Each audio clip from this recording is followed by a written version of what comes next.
Hello guys, in this video I'll show you how you can fix Roblox error code 277. So without further ado, let's get started. So the first thing what you need to do here, you need to open up CMD, make sure to open as admin, and then you need to put few commands. First one is IP config space / flash DNS.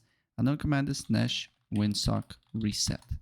After that, what you need to do here is to go on view network connections, then find your internet connection. In my case, I'm using Ethernet cable, so I just need to go to Ethernet. For you, it can be Wi-Fi, of course. Then press on Internet Protocol version 4.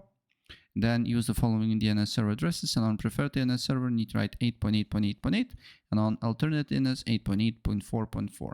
Apply the changes to look if the problem persists. If the problem persists, go to Roblox player, right-click on it, open file location, right-click again, open file location.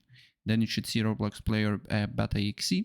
Right-click again, show more options, properties, compatibility, run this program in compatibility mode 4, select Windows 8, disable full screen optimizations, and run this program as administrator. Apply, okay, and now it should work. That's pretty much it. If I help you out, please press like.